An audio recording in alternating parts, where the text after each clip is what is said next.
Robinson shuddered from the icy winds that swept across his skin, seeping through the coarse fabric of his shirt.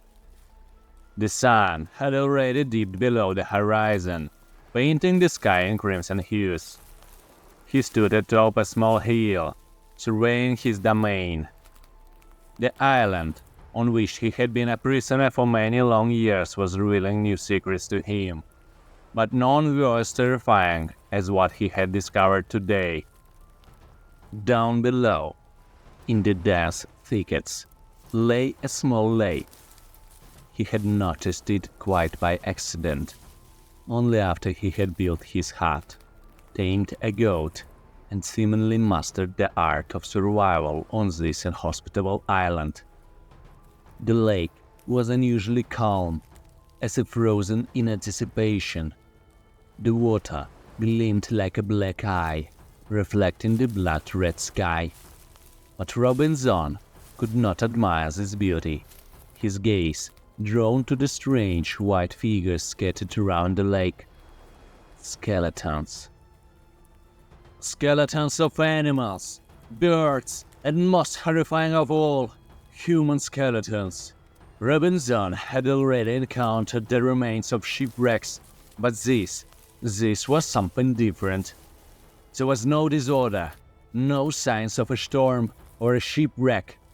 The skeletons were strewn around the lake's shore, as if deliberately scattered. Robinson felt his blood freeze in his veins.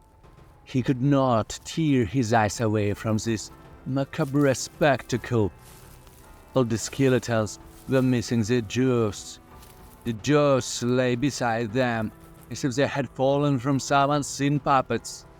A silent storm hung in the air, sending shivers down Robinson's spine. He descended the hill, his steps heavy and slow, as if walking on sacred ground. He took a deep breath, trying to calm the unease gnawing at him from within. The lake seemed even more terrifying up close. Its surface was smooth as a mirror, reflecting the red clouds and dark tree trunks without a single ripple or glint. Robinson leaned over the water. It was cold and heavy. He dipped his fingers in, feeling the icy current. He couldn't shake the feeling that he was not alone on this island. Something unseen was watching him, hiding in the dark thickets. Near the shore, he spotted a skull. It was a human. There were no teeth, only empty eye sockets that stared at Robinson with a cold gaze. He recoiled, his head spinning. He couldn't stay here, couldn't be alone with his terrible secret. He returned to his hut at night, but sleep did not come. He lay in bed, staring into the darkness, listening to the sounds of the night. In his ears, he heard the silence of the lake, the whisper of the wind in the leaves, and something else, something unidentifiable. His mind, the images of the skeletons flashed, and panic began to take root in his heart. By the end of the next day, Robinson decided to speak with Friedrich. Friedrich was an Indian who had spent his entire life in the island's jungles. He knew all its secrets, all its legends. Robinson hoped that Friedrich could explain what had happened at the lake. When Robinson came to Friedrich's hut, the Indian sat by the fire, wrapped in a thick blanket. His face was shadowed and unreadable. Robinson shared his discovery, describing the skeletons and the eerie lake. Friedrich listened in silence, without blinking. Then he whispered, "That place is cursed, Whitebird. A spirit lives there, one that takes the life of all who dare to approach it." "A spirit?" Robinson asked, feeling his head spin again. "Yes, a spirit. It wants to possess the souls of people. It is searching for someone who can replace it. in this dead world, and it will not stop until it finds them. But why the skeletons? Robinson asked. And why are the jaws missing?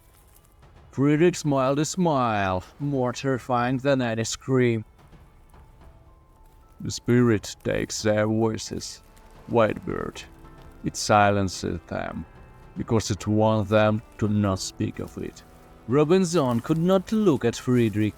He recoiled, as if from a disease. He wanted to run from this cursed island, from this dead lake, but he knew he had nowhere to run. He was a prisoner of this island, a prisoner of the spirit. Friedrich stood and approached Robinson. He placed his hand on Robinson's shoulder. You have seen the skeletons, Whitebird, but you have not seen the main theme. You have not seen the spirit. Friedrich turned and left, leaving Robinson alone in the silence of the night. Robinson stood there, feeling the cold seep into his very marrow. He saw the lake in his mind's eye. He saw the skeletons scattered along the shore. He saw the spirit hidden in the dark waters. Robinson did not know what to do. He could not stay here, but he could not leave. He was a prisoner of that island, a prisoner of the spirit. He tried to forget about the spirit, the skeletons, the cursed lake. He continued to build his hut, plant his crops, and catch fish. But he could not shake the fear, the feeling that he was not alone. One night, he woke in a cold sweat. He had had a nightmare. In it, he saw the lake, but there was no water in it, only darkness. And in that darkness, he saw the spirit, looking at him with empty, cold eyes. Robinson jumped out of bed and rushed to the window. He looked out at the sea, which lay in darkness. It was calm, as always, but Robinson could not rid himself of the feeling of fear, the feeling that he was not alone. He knew the spirit was watching him. He knew the spirit was waiting for its moment, and he knew he could not escape it. All these years, Robinson had tried to forget the terrible lake, but every morning, when he left his hut, he felt the invisible gaze upon him. He could not shake the sensation. It haunted him like a shadow. And then, finally, a ship on the horizon. Salvation! Robinson's heart raced as he watched his hut grow smaller and smaller. He felt immense joy, but also immeasurable sadness, for the island had become his home, even if a home in captivity. And at that moment, as the ship drifted away from the shore, Robinson felt it, the gaze, cold, empty, inexorable. He turned and saw her, the white, skeletal figure standing on the shore. She stood there, guarding her dead domain, her empty eye sockets like black holes, swallowing all hope. And then Robinson understood. All these years she had been there, watching him, waiting for her moment. Death.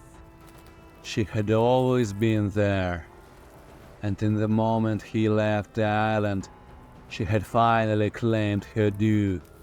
And in Robinson's heart, a chill was born, the chill of hopelessness, the chill of irretrievable loss.